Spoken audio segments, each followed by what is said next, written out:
Well, Songs of the Great Lakes, we have a very special guest with us today. We have the executive director of actually, I'm not going to take that away from him. This is Bruce Lynn we have, and Bruce, I will let you introduce yourself and for everybody who may not know you or what you're a part of. So, Well, thanks, Jacob, for the invitation, for starters. And yeah, I'm up here in Sault Ste. Marie, Michigan right now. I am the executive director of the Great Lakes Shipwreck Museum, which a lot of your listeners will hopefully have been to up at Whitefish Point. Um, and I've been there since 2011. I come to this more from a museum background. My museum career started shortly after I got out of the military in the mid 1980s, but probably the other place that I worked the most was for the Mackinac Island State Park Commission, working at Fort Mackinac as a seasonal staff. Probably some of your listeners have gone there and watched those soldiers do the cannon firings and rifle firings. I did that for a few summers and then worked for the organization Mackinac State Historic Parks full time for about a decade, little over a decade actually. Then went to work for a museum in Flint, the Sloan Museum, and then came up here after that. And I've been up here since 2011. So up at the Shipwreck Museum, and we'll be talking a lot about the museum, I think, in this conversation today. yes, we will. Real quick, what did you serve in military? I was in the Army. I was a Cav Scout. It was before the East-West German border uh, came down, and so I was border patrol uh, stationed at a place called Schweinfurt in Germany, part of the Third Infantry Division, but ultimately it was the Seventh Cavalry. And for somebody who just got out of high school to go into the military like that and suddenly be in Germany driving tanks around and just generally that I knew the military was not something that I wanted to make a career out of, at least at that point, but I certainly enjoyed my time while I was a part of it. Awesome. Yeah, no, that's amazing to hear. My dad was Air Force, so it's always awesome hearing stories and stuff like that. We were always jealous of the Air Force guys. They always seemed to have better food. Their barracks were nicer. They seemed to have a better deal going. We always thought. Now were they smarter than Army guys? I don't know about that. I think they probably were when they signed up. That's for sure. So, That's funny. Well, Bruce, I want to start off because I know people, and many people who know Great Lakes Shipwreck Museum. We know it because of the Edmund Fitzgerald, and trust me, guys, we'll talk a bit about it. But there's quite a bit that Bruce and I want to talk to you guys about other shipwrecks, and hence my channel is for the lesser known shipwrecks. There's plenty of Edmund Fitzgerald channels out there and museums and whatnot. But I will talk about it. I'm not going to ignore it because there's it's the Fitzgerald. We know it, we love it, and that's honestly one of the best gateways into maritime history. So that being said, we're off of the 50th anniversary of the sinking. Bruce, what was being being the 50 years now? What made this? I guess I say, is there something that maybe made it stand apart from ones in the past, or and now that Mr. Lightfoot is no longer with us? Maybe just, yeah, is there anything about the 50th that maybe stood out to you, or how did that go? yeah, 2025. So that whole year, really, we had a focus on the Fitzgerald, and we knew the various events that we would host at the museum, but and we had a lot of planning that went into that. It was really great in a lot of ways because we were able to link up with a lot of the Fitzgerald families that we hadn't had contact. In some cases, with family members that survived the crewmen on the Fitzgerald that we had never met before. But but the Fitzgerald and everything that revolved around it last year, and possibly this year too, but I think probably not the same way. It was kind of amazing even to us the level of interest in this story, in this shipwreck. And I'll tell you a few things. I won't get into numbers a whole lot, but we had by far and away the busiest season we've ever had at the Shipwreck Museum last year. It was over the top. And I really think that a primary reason for that was people were coming up, there was so much media attention devoted to the Fitzgerald. I think I probably had close to 70 media interviews alone myself, just related to the Fitz. And I think with all that media attention, there was so much that was out there that a lot of people wanted to come up. They wanted to see the permanent exhibit. They wanted to see the bell. I think we disappointed a few people because I know There were a lot of people that wanted to be a part of our evening event that we do each year on November the 10th, but that is really just for the Fitzgerald family members and other people who have a connection to the ship itself. We actually had former crew. One guy who had sailed on the Fitz in late 74, early 75. So January of 1975, he was a third assistant engineer on board the Fitzgerald. Got to know him pretty well. And a number of other individuals that sailed on the Fitz too. He was at our evening event. We had others that, for example, two gentlemen who served on the Woodrush that crossed Lake Superior on the night of November the 10th, 1975. So they shared their story. So people like that, in addition to the families. But we also did do a daytime event this last year. Actually, to me, it feels like November 10th.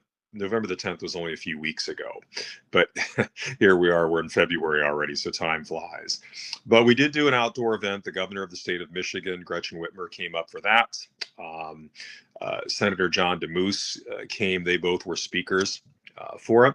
Alyssa Slotkin was slotted to join us as well, Senator Slotkin, but that was when the government shut down, which of course we've got one going on now, it sounds like two, or we do. But that was when that initial government shutdown was taking place. So she wasn't able to attend. But then we also had speakers like John U. Bacon, who had just released a book about the Fitzgerald. He was a speaker. One of our staff members, a gentleman by the name of Sean Lay, he's been our development officer for 30 plus years at this point. He was around when the bell was recovered, the Fitzgerald Bell in 1995. So he spoke a little bit to that aspect of it. And then Mike Fornes, which I don't know if that name is familiar to you. He's part of a Gordon Lightfoot tribute band. Actually, they're literally called the Gordon Lightfoot Tribute, and they actually got to know Gordon Lightfoot and his band pretty well before Mr. Lightfoot obviously passed away. But he told the story of the song, which, if you think about it, that's really what separates the Fitzgerald in a number of ways from other shipwrecks that are out there. You had somebody like Gordon Lightfoot that wrote a song and it hit #2 in the Hot 100, Billboard Hot 100 in 1976. Now you have this awareness of this shipwreck, and really that's, if you ask me anyways, that's the reason that most of the general population knows about the Fitzgerald. But if you look at wrecks like the Daniel J. Morrell, the Carl D. Bradley, the Western Reserve, there's so many other wrecks that are out there, as you would know, and I'm sure your listeners do too. People just don't know about them. But again, there's a big difference. Gordon Lightfoot, there have been other songs written, but Gordon Lightfoot, you know, he was Gordon Lightfoot, and it hit #2, as I said, on the Hot 100. So that got into the public consciousness. And over the years, I think that the interest in this story and this shipwreck is actually, and there might have been a lull there for a number of years, but it seems to be increasing each year. And I know our staff at the museum, it's the wreck that people are asking about. There might be some shipwreck enthusiasts that come in and ask questions about the tugboat satellite, that we found a couple of years ago, or the Adela Shores, or the CF Curtis, some of these other wrecks. But the one that most people are asking about, it's the Edmund Fitzgerald, no question. So last year was really kind of everything Edmund Fitzgerald. And this year we're going to look forward to getting back to talking, not that we won't talk about the Fitz, but about a lot of, kind of like we're doing in this program, talking about some of the other wrecks as well. Right. Well, that's awesome to hear that. And before we get to the Rex, do you that all that being said, do you think, or maybe even when the spring and summer come, you think that's going to help really boost for the museum? Because I know the museum is constantly expanding, right? It's constantly new things being brought in. Correct. I want to hear a bit on the museum exhibit itself, because for me, first time going through there, and every other time since then, it is it's hard to describe unless you've physically been there. It's a very, very special um, place to be, because you got, yes, the Fitzgerald display and exhibit, but you got all sorts of stuff in there. So, what about the museum? Can you kind of see for future coming up here and stuff? Absolutely, yeah. So I don't know if I'd say we constantly have new things, but we try to as much as we can. And some of these exhibits take a while to put together. But yeah, when people come up and visit, we for the most part we like to leave the main gallery alone. We have changed certain aspects of it, but that gallery, there's something about that atmosphere, and I think you just hit on it. If you've not been there before, it's hard to visualize, I guess, in some ways. You walk into that main museum gallery, and that's where the Fitzgerald Bell is located. That's where the permanent Edmund Fitzgerald exhibit is located. But we also have a number of other wrecks that are represented there, and there's other aspects of maritime history that we touch on in that main gallery. We have the largest size of second order, or largest, I should say, size of Fresnel lens. It is a second order Fresnel lens used in the Great Lakes. That's the centerpiece in that. And so we use that as the basis of a smaller, kind of tiny exhibit in there that speaks to the lighthouse service. But we also have another whole building dedicated to the lighthouse service. But yeah, when you come through, we did put in a new exhibit this last year dedicated to a 1903 shipwreck. 1903, September of '03, it was the A.A. Parker, named after a Detroit businessman by the name of Aaron A. Parker. Great story with this particular shipwreck. It kind of encompasses a lot of what we do at the museum, or it reflects a lot of the history that we interpret at the museum. And you've got the shipwreck, but the interesting thing about the Parker, it actually sank twice.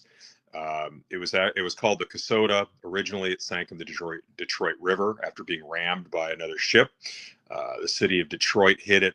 Apparently, their steering gear had a problem, rammed into the Kasota, sent it to the bottom. It was on the bottom for over a year. Then Aaron A. Parker purchased it, raised it, rebuilt it, named it in honor of himself, A.A. Parker. And now it's sailing, making its way up into Lake Superior. It was a pretty common sight off of places like Whitefish Point, seeing it steaming and going through places like the Sulaks, a very common sight. But in September of '03, again, this ship had already gone to the bottom once, and it was getting overwhelmed by a storm. It was an older vessel at that point. And the captain knew his ship was in trouble. And to kind of just give you the cliff notes here, they were trying to alert the life saving station. They were just off Grand Marais. They were very fortunate that they were off Grand Marais at that point. But he's sounding the distress signal, but the storm is blowing so hard that the crew probably couldn't hear that distress signal, but they could see that ship appearing to be in trouble out there. So the life-saving service crew, they launch a surf boat. They have the wind at their backs as they're heading out to this ship that is foundering at that point. They get out there. There's too many crew members, and there's two dogs as well. They want to rescue the dogs, but they get out there. There's not enough space, and the surf boats aren't that big. And so the crew has to launch their lifeboat. So now you've got the surf boat and the lifeboat.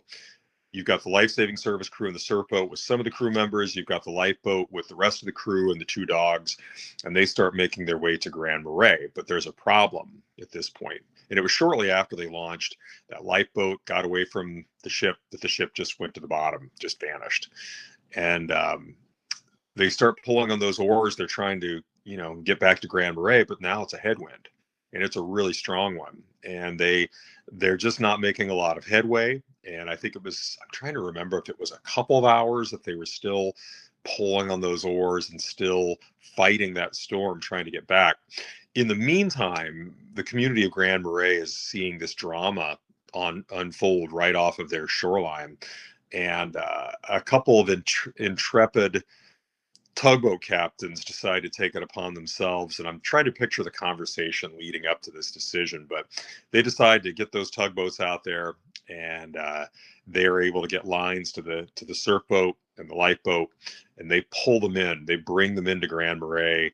They rescue everybody. They rescue the dogs. I'm sure the life-saving service guys didn't think that they needed to be rescued, but in the end, they rescue everybody.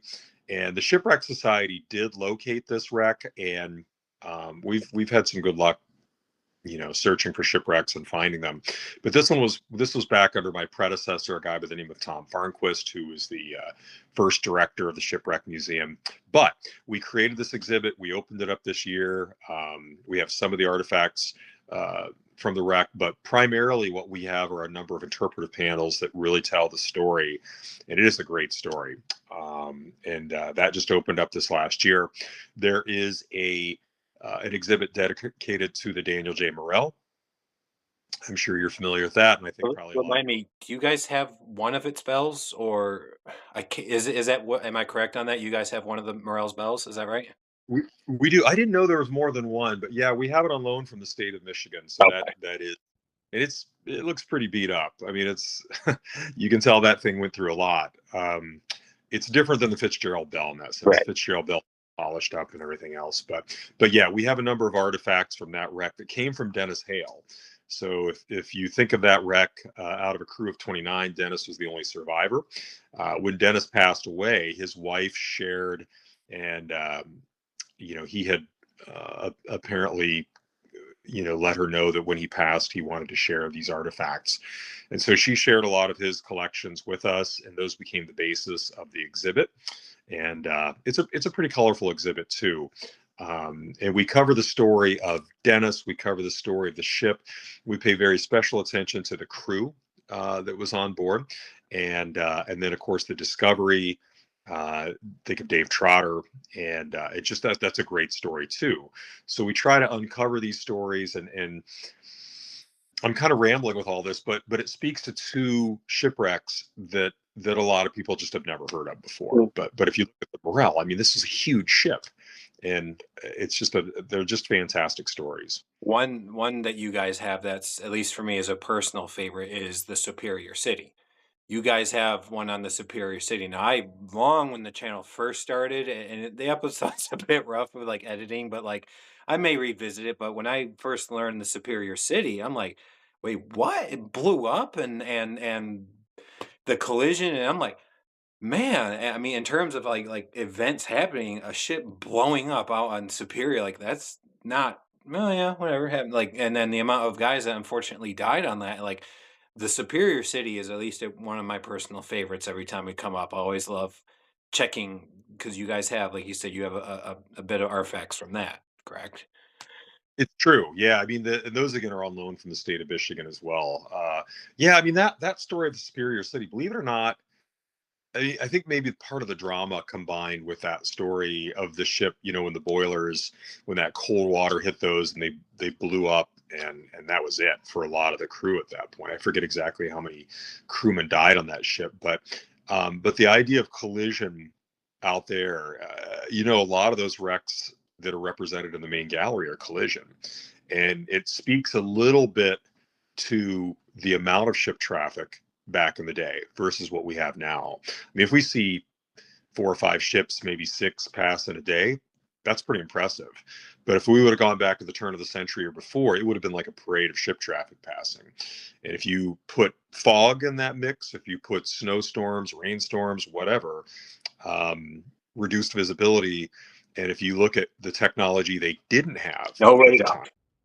Exactly, exactly. And if you look at other ships that might not be slowing down at all in that fog, I mean, there's a whaleback. If you know where Iroquois Point or Point Iroquois, as a lot of people pronounce it that way, that lighthouse there, not far from that, is a whaleback that sank in a collision, and I think it was the Pathfinder, if I'm recalling, was the steamship whaleback that was pulling the Sagamore. Got to remember this story, this wreck story in a minute. But the bottom line is there was another ship called the Northern Queen that they had been laid up in the fog. They dropped anchor, but what they didn't realize is they dropped anchor in a shipping lane, and they'd been lucky. They got through the night. Other ships were passing, but everybody was sort of feeling their way through that fog. But here comes this ship, and if I'm remembering it correctly, it was called the Northern Queen, and they were full steam ahead coming through that fog. And I think it was within 50 to 100, maybe 75 to 100 yards. They kind of had a break in the fog, just enough to hear these two whalebacks right in their path. And the captain of the Northern Queen, he gave the command full reverse. Somehow that got misconstrued. They just kept full speed ahead and practically cut the Sagamore in half. Only 2 crewmen died. The captain and one of the porters died on that. But my point in bringing up that example is there were some captains out there back in the day that it was irrelevant what the conditions were. They were going to be full steam ahead. Not all of them, but there were a few like that. Full steam ahead, damn the torpedoes, that kind of thing. And obviously, some serious accidents occurred. A lot of collisions in this area around Whitefish Point, Whitefish Bay, and as those shipping lanes kind of stretched out away from this area. As a matter of fact, so much so, you look at newspapers from back in the day, you'd see Graveyard of the Great Lakes. Of course, you see that reference for a lot of areas on the Great Lakes, but Graveyard of the Lakes, and then probably in more recent years, Shipwreck Coast, going from Whitefish Point all the way out to the area of Grand Island and Munising, about 80-mile stretch. A couple hundred shipwrecks right in this collective area. A lot of more collision. It's hard to believe, but it's true. Ugh. And that you bring that up, like, in 6 in a day, that's a good day, like, hundreds, and I look back when I'm doing research for videos, you look at the long, long line of freighters and whatnot that just stretches on. What an incredible time that must have been to see that, just, with not the technology we have today, but what they had to make at the time, which made sense. Just incredible. That's another. I love that. I love hearing that and seeing back in the day. Before I forget, we've I've been talking a lot with my interviewees, artifacts. Now, something the lower lakes obviously are struggling with is the zebra mussels and the coagula mussels eroding and eating away a lot of the wrecks and the artifacts. Now, Superior in particular, as far as I understand, you guys are little to no zebra mussels that would affect artifacts for you guys. Is that correct? I think that's a good way to put it. Little or none. I have read some articles that there are parts of the lake, I think even around Isle Royal. One of our board members, Chris Winters, which you might know, Chris, he shared an article with us that is kind of scary in a way, because there's zebra mussels that they've been finding out there. But I've also read, it was at least 10 years ago, I read another article about a few being found maybe in the western end of the lake. So it's hard to tell. I pray that these do not become as common as they are in the lower lakes, because Jacob, that's the big difference. If we find a shipwreck, we can find a wreck that's 100 plus years old. We can be looking at that paint on the deck. We can look at, um, a vessel like the Atlanta schooner barge that we found a couple of years ago, or back in 2021, if I recall, that the name board that has the what appears to be like gold leaf almost scroll work around on each side of the name board, we'd not be able to see any of that. You can see paint on the decks, you can see red paint, you can see green paint, you can see white paint. um, we can look inside cabins of some of these ships with our ROV. Sometimes there'll be like a deck cabin that half the walls are gone, but part of it's still standing. You can see bunks, you can see a toilet, you can see shovels, you can see chairs. We wouldn't really be able to see any of this detail if the zebra mussels, quagga mussels were there. So yeah, I certainly hope that they do not. That would be a bit of a disaster if they got up in the lake. It's bad enough lower lakes. I mean, I know it makes the water more clear, but if you can't even see the wreck that well, it kind of takes away from it. Right. A personal favorite of mine is the Kamloops. I got it above me right here. I love everything Kamloops, and I know, like you're saying, for Superior, at least when a lot of these wrecks went down, they're for the most part, they're still as they were 100 years ago when they sank, and that's such a beauty of Superior is why I love Lake Michigan, I love Lake Huron, but there's something about Superior where it's this is still Michigan, right? This ain't like, Colorado or some weird like, this is still Michigan, and Superior is just gorgeous, and the fact that we can keep these wrecks we'll have these wrecks for a good long while, I think, in Superior, as opposed to Huron, Michigan, Erie. I hear Erie is the worst for them. Yeah, Erie's closer to where I grew up. I grew up around a little north of Columbus, Ohio, northwest, and we would always go up to Lake Erie when I was a kid. But when I was still pretty young, we started going up to Lake Superior, and you could just tell it. I mean, they're both. I mean, all the Great Lakes are cool. It's fun to be out on any of them, but you can just tell there's just something that much different about Superior. It's just that much bigger, and not that you can always tell that when you're kayaking or something, or canoeing, or out in your boat, but Superior does just seem to be that much different, and I really hope that distinction of being that much different without those muscles, that's how we want to be for sure. Yeah, no, I couldn't agree more with that. And well, sweet. All right, I'm itching now to talk shipwreck again with you. So I guess this would be a two-parter question. I want to know insights into kind of what does it look like for a team to, all right, today we're going to go out into this section of Superior and we're going to side scan sonar, kind of in this area and what you're looking for. And then I want to, after you kind of explain the ins and outs of that, if that's okay, let's talk Western Reserve because that's a big one. And then I think we should really hit on the Increment and Seri Solis if we can too. So, Sure. Yeah. Yeah, those are it's a good comparison because the Western Reserve we found. We've searched on and off for years for the French minesweepers, Cyrusol and Inkerman. Haven't found them. So yeah, they're all great stories. But yeah, so if we want to speak a little bit about what we do and how we find these wrecks, I think in a lot of ways we're kind of a unique organization. We are a museum, but we're also a museum that started back in the late '70s uh, as a 501c3 nonprofit that was really dedicated to searching for and discovering and documenting shipwrecks. The laws were different back then in how they protected these shipwrecks. If we look at the early 80s and the laws now that protect these wrecks that are in Michigan bottomlands, I think that's a good thing.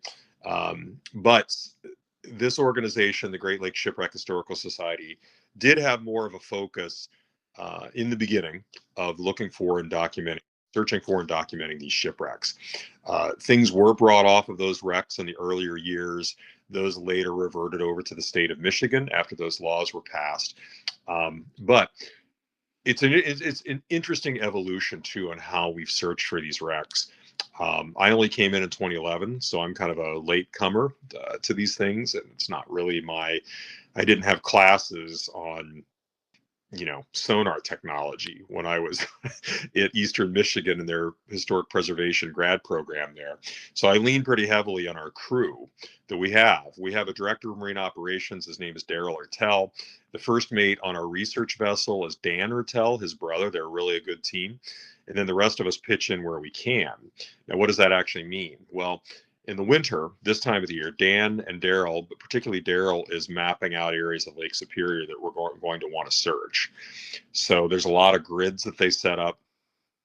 And then when the summer comes and we actually get good enough weather to get the David Boyd is our just under 50-foot long former U.S. Army Corps of Engineers research vessel. And then we have a marine sonic technology side scan sonar. It's a relatively new unit, much newer than the one that we had, 8 years ago. We worked pretty closely with this company out of Yorktown, Virginia.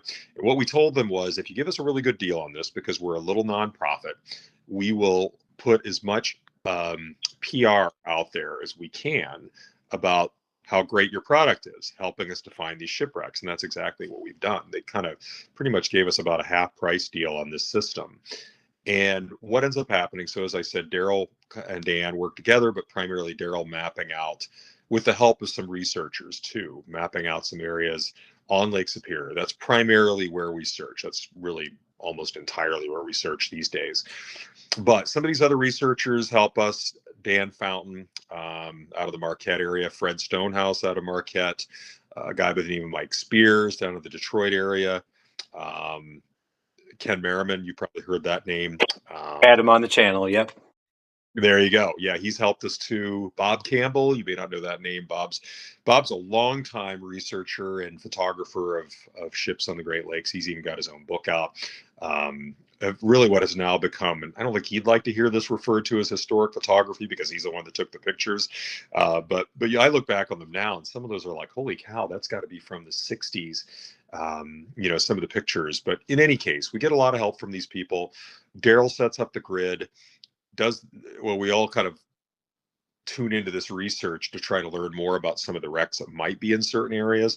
But then when the boat is actually in the water and we get the right weather, Dan and Daryl often, sometimes I join them, sometimes Sarah Wildy, that's Daryl's wife. She's our operations manager at the museum, and some of the rest of us try to get out there as much as we can. But what they're doing is they're towing the sonar and they're essentially towing that sonar within that grid that was outlined, the winter before. And it's an area that we wouldn't have searched in the past, or maybe an area that had been searched in the past, but the sonar technology wasn't quite as good. You could be out there for hours at a time and not really see anything. So some of us will be eating a lot of donuts, drinking coffee, keeping an eye out for other vessels in the area. But towing that sonar, you're getting an image of what's on the bottom of the lake, basically. And if we're fortunate enough to find something, and the Western Reserve, this is kind of a good dovetail into that story. The Western Reserve is a ship that a number of shipwreck researchers have wanted to find over the decades. It was an important ship. It was one of the first, if not some, I've seen some references call it the first all steel ship, freighter on the Great Lakes. I've seen others that say it was one of the first. It was probably one of the first. But this ship was meant to be a record-breaking ship. It was meant to be faster than its competition, carry more cargo. It was owned by kind of a famous family at the time, the Minch family. You'll see some other shipwrecks with the name Minch on it. Peter G. Minch was the owner of the fleet. His father had started all of this, Philip Minch. His mother was involved in this as well. But Peter G. Minch at the time owned 14 ships as a part of his fleet. And the Western Reserve was the newest. It was probably the ship that he was the most excited about at that point because it was already breaking records. This ship had been built in the summer of 1890 at the Cleveland Shipbuilding Company. 2 ships were built, practically sister ships, the Western Reserve, and the other one was called the W.H. Gilcher. I don't know if you're familiar with the Gilcher or not. Yes, Yeah, interesting comparisons with the Western Reserve and the Gilcher. I mean, they were kind of vying for cargo records and things like that. But in the summer of 1892, Peter G. Minch decided, hey, Cleveland, and that's where they were based out of, had some hot days. I looked at some of the, you can see weather reports from way back. And I was able to see that there were a number of 90 plus degree days in Cleveland that summer. It probably influenced his decision to decide, hey, let's take our best ship in the fleet. Let's do a late summer cruise with it. He had his wife. He had 2 of his kids on board. There were a number of other children that stayed behind for whatever reason. His sister-in-law, his wife's sister, came on board with her daughter. He had a really good crew on board. His captain, let me think of his last name. Albert Myers was his name, and the captain's son. And keep in mind, Peter G. Minch was a captain here too. So you had 2 captains on board this ship. But Captain Albert Myers was essentially the captain of the ship on that trip. The engineer was pretty well known too at the time. I mean, these guys were tried and true. And again, you had 2 captains on board. I think Minch was aware in that era, it wasn't unusual for ships to be getting into trouble. Like these days, if a ship has a problem, that's kind of unusual. Not the case back then. But in any case, they left. It was August 28th, 1892, if I remember the date correctly. That was a Sunday. They left Cleveland, made their way up into the lower St. Mary's River. So, they were passing Detroit. They were passing Port Huron. They were out in Lake Huron, made their way up to the St. Mary's River. They're getting to the Sioux Locks. That's a Tuesday at that point. Hopefully I'm remembering all this correctly. But they went through the Sioux Locks. They got up into Whitefish Bay. This is a 300-foot long ship. Again, it was pretty fast, but they were traveling light, no cargo at that point. They were headed for 2 harbors, Minnesota, traveling in ballast at that point.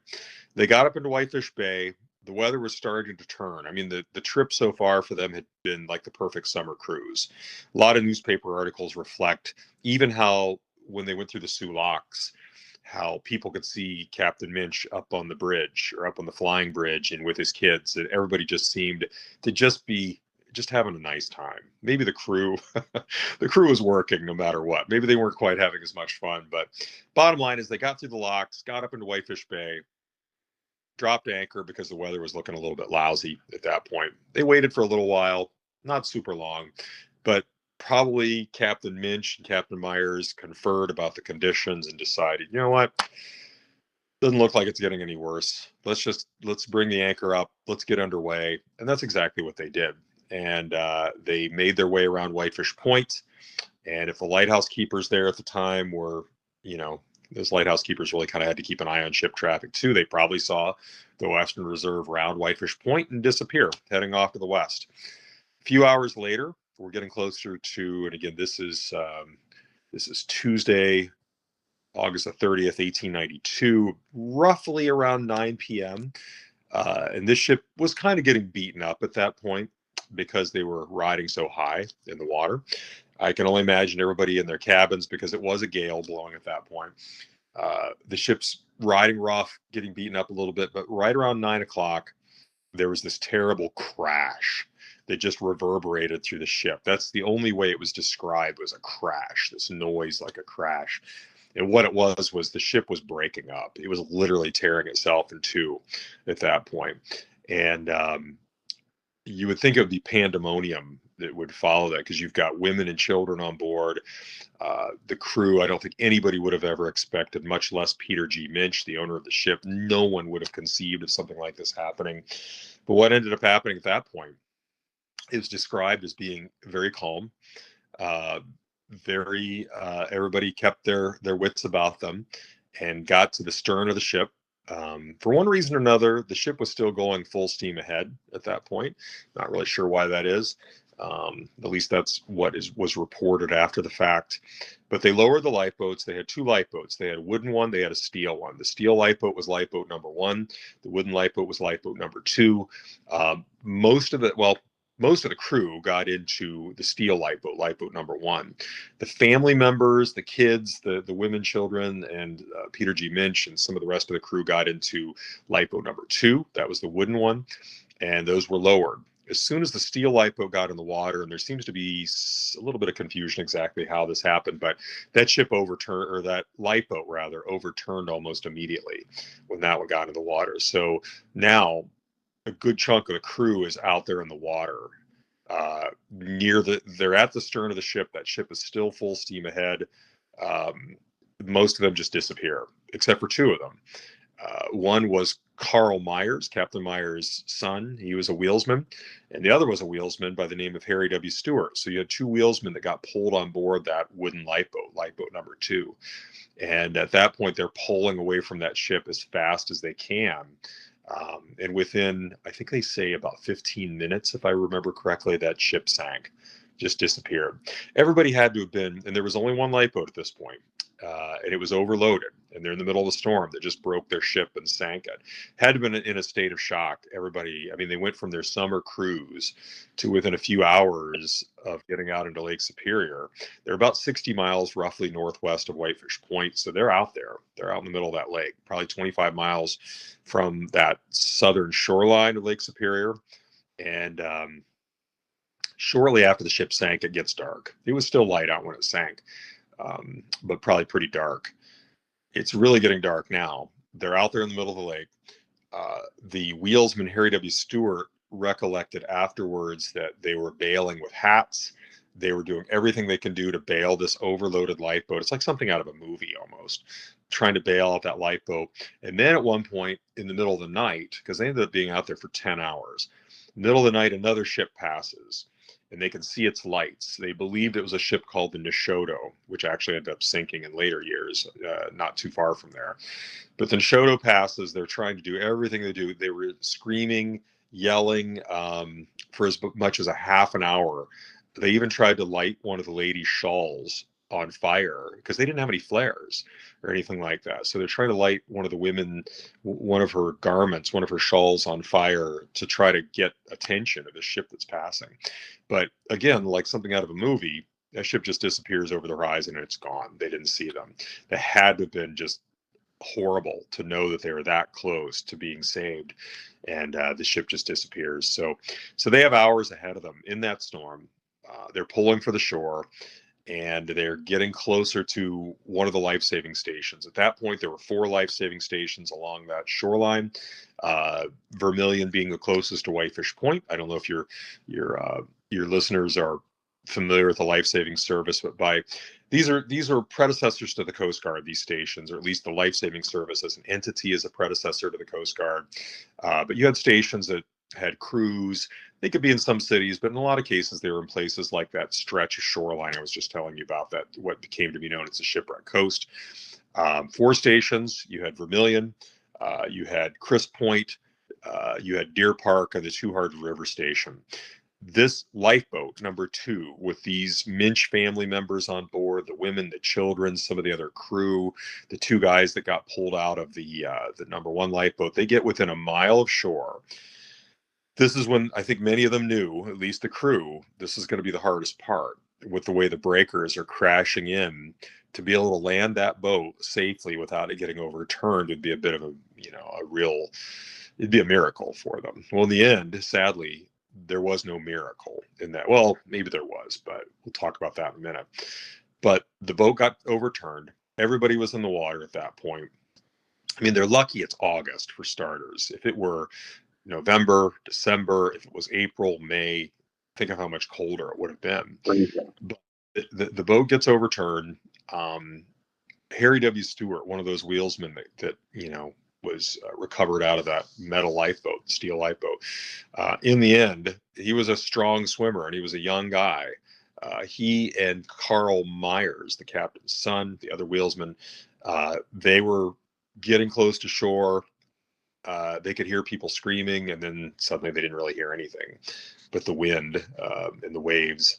And Stewart was the only one that made it to shore alive. He was the only survivor from that shipwreck. He, again, was incredibly lucky so many times that day, that night before. One thing I left out was when the ship was breaking up, he was a wheelsman. He would have been up in the pilot house. And so as he was trying to make his way aft to get to where those lifeboats were, the ship was separating right in front of him. So he had to jump this widening crack.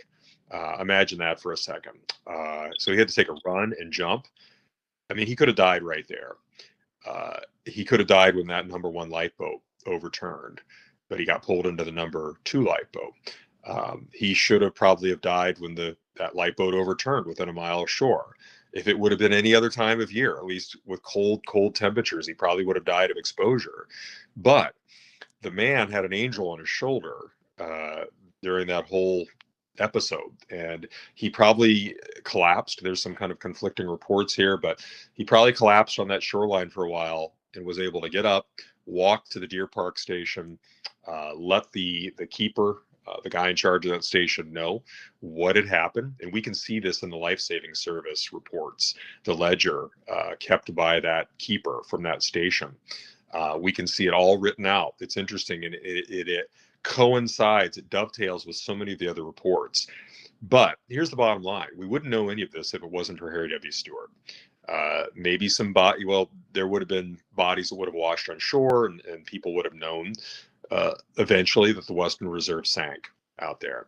But that kind of would have been the end of it, because there's a lot of other wrecks where there were no survivors. And generally, after a while, people know what ship is gone. But to know the level of detail we know, it's because of Harry W. Stewart and the fact that he survived. And all the media of the day kind of descended on him when he got back to Sault Ste. Marie. Now, there's some other interesting twists to this story. Part of it has to do a little bit with what we do as an organization and how we ended up finding this wreck, and then what happened after we put it out in the press. But there's an interesting twist here in the sense that we weren't going into that area. It was July of 2024 that they found this wreck, and it was not. We weren't planning on being in that grid. Dan and Daryl had to kind of rearrange how they were going to be towing sonar that day, because there was so much commercial ship traffic out there that day. So, I might say if we see 4 or 5 or 6 ships, well, there were quite a few ships out there that day. So they ended up having to kind of, all right, let's go into this area instead and we'll search there. But Dan Ertel, and this comes from Daryl, Dan had said a few weeks before that he really thought that they should look in this little triangle, that maybe that's where the Western Reserve is hidden. It turned out that's exactly where it was. So Dan had been doing homework, and that was pretty impressive. And the fact that they ended up going, not by design, but because they needed to get out of that shipping lane and go into this other area, that they found it. That's one interesting twist. But the other interesting twist is after we put the press release out, we suddenly, not only did we have media from all over the world reaching out to us, which was amazing, but Also, we had descendants from the Minch family that reached out to us, but Harry W. Stewart's grandson and his granddaughter reached out to us, or maybe it was his daughter. I'm trying to remember. I think it was his granddaughter. They reached out to us to let us know that they were really excited that we had found this wreck, that their grandfather or great grandfather had been the only survivor, and the Minch family reaching out. We ended up going out and meeting with them in Lake Placid. But our content and communications director, Corey Adkins, was able to connect and did interviews with Harry W. Stewart's descendants. And we're very lucky that he did, because Harry W. Stewart's grandson died a few weeks after that. So the timing was kind of haunting almost, in a way, that we were able to connect with them. And we did go out to Lake Placid, met with some of the descendants of the Minch family, did some interviews with them, and Corey's working on a documentary. That's part of what we do as a museum too. We commission artwork, create documentaries, we create those exhibits to kind of keep these stories alive. But in a nutshell, that's the story, at least, of the Western Reserve when it sank. That's the the connections with more modern days, how we located it, and then some of the interesting stories that spun off after that. But the Western Reserve is, there's one other aspect of the story. There's actually a couple. I could go on and on about this wreck. It's probably one of my favorites, I think. Right, Um, and then you see the footage, the underwater. I mean, you probably had goosebumps when you see that first when it comes into light. I've seen it, just incredible, the footage that you see from that. it absolutely is, and even the sonar imagery kind of blew us away, because it's almost like you have two ships down there. But what it actually is the bow area is resting on top of the stern. So it's literally it broke in half and just went straight to the bottom, and the forward section, the bow area of the ship, is just resting on top of the stern. So that is amazing to look at, and like you said, the footage too. And there's one aspect of that too that's interesting. Bob Campbell, I'd mentioned him a little while ago. Bob is one that he'd reach out and say, "Hey, you guys, what are you looking for? Or, are you looking for the Western Reserve?" He would ask that question a lot, and he would share pictures of the starboard light. That's the only artifact that was really, well, I won't say it's the only one recovered. It's the only one that we really know of at this point that's left, and that was given to Captain Minch's son, Philip Minch. His father was Philip, but his son was also Philip too. And they gave that starboard light to him. He put it on his front porch at his house down in Ohio, down in Cleveland area. And he called the house Starboard Light, kept that light on every night in memory of his lost family that went down on the shipwreck. But eventually that light ended up in a couple other museums, eventually made its way to the National Museum of the Great Lakes down in Toledo. And one of the first artifacts that we saw, one of the first objects, I should say, on that wreckage that we saw was the port running light. It kind of just it blew us away. It did me, anyways, because I mean, you're going up this steel hull. Daryl Ertel is the one operating the pilot house. Myself and one other person is typically inside the cabin of the vessel. Got all the shades brought down, so it's very dark inside there. But you could just see this shipwreck materializing in front of you. And like I said, one of the very first things we saw was a porthole with the glass intact. It's clearly a steel hull that we're seeing. We saw the bell on the forward mast pretty quickly too, but that when we saw that port light, that just jumped out. It jumped out because we've been looking at pictures of that starboard light for so long, and Daryl was able to maneuver that ROV in closely enough that you can even see the scroll work on that object, on that light itself, and you could just tell it's the twin of the other one that was on Philip Minch, Philip Minch's house for all those years, and now is down in the National Museum of the Great Lakes. So there's just so many interesting twists and turns, and the wreckage itself. The boiler house you can see is destroyed when that ship sank, kind of like the Superior City. We talked about that. When that cold water hit those hot boilers, it blows up. Harry W. Stewart even remarked that they could hear a report, in his words, of an explosion. Interestingly, he said they weren't really sure what it was. Mm. That surprised me in a way. You'd think that he'd be the first to know what was happening, but yeah, you could just see two sections of a ship. Keep in mind, with the ROV, we're seeing. I shouldn't say we're seeing two sections, because we see a very close up we're right on top of these things. And so where you get that overall picture is from the sonar imagery. And it's a spectacular shipwreck. But what we have to do is step back at that point and think about it. Think of all the people that died that night and died the next morning. So for me, anyways, we have to temper that jubilation that we have inside that cabin of that vessel, because we just have to remember